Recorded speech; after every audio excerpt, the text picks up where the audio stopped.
Hörmətli tamaşaçılar, hörmətli saz söz həvəskarları, sizi salamlayır Aşıq Eldar Əsədoğlu Ağstafa rayonundan. Həmişə sazlı, sözlü olasınız əzizlərim. Ehtiyacınız sazı olsun, sözü olsun, gözəl musiqilərə olsun, gözəl günlər olsun əzizlərim. Bizim Ağstafada bir şair var, Aşağı Göycəli kəndindəndir, Həsən Həqiqət. Bir günləri gördüm Ağstafa rayonunda, rayonun özündə tələsik gedir, yolla gedir tələsik. Bunu mən çağırdım, ay Həsən müəllim, ay Həsən müəllim, hara tələsirsən, bədahətən qayıtdı ki, zaman məni qovan yerə. Dedim Həsən müəllim, nə gözəl şeir alındı bu. Mən deyirəm, söylə, hara tələsirsən? Sən də dedin, zaman məni qovan yerə. İndi belə bir şeir yaz, gətir. Qaldı ki, Həsən müəllim 6 kitab müəllifidir, gözəl bir şairdir. Səhəri üstümüzə xeyri açılsın, xeyri ilə açılsın. Yazdı, gətdi. Həsən müəllim bax belə deyir, buyurun dinləyin.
Tələsirsən, ay müəllim, müəllim cavab verir, zaman məni qovan yerə.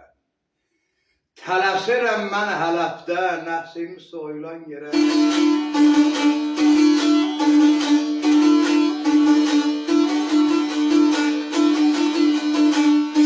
Sual verən desənsənmi? Söylə mənə dərirsənmi? Tələsirəm bilirsənmi? İnsan günü xoş keçən yerə.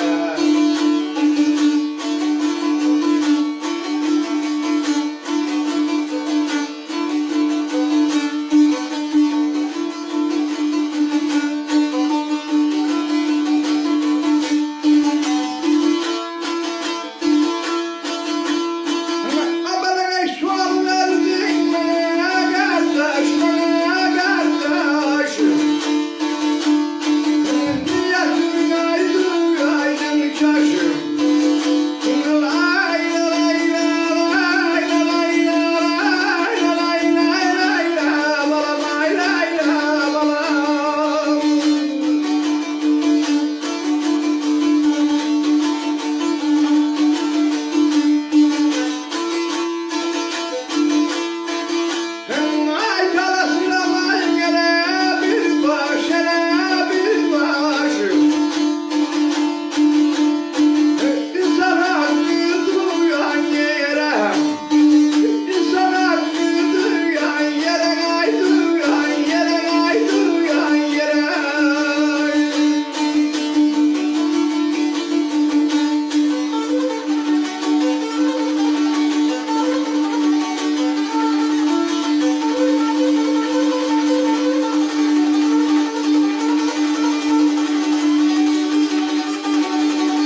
Tələsirəm elə bir baş insan haqqı duyan yerə, zaman məni qovan yerə.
Aydın sözüm bəsit, Həsən sözün çıxmasın şit. Tələsirəm buyur eşit, insan gözü doyan yerə, insan haqqı duyan yerə, zaman məni qovan yerə. Eşq olsun Həsən həqiqət.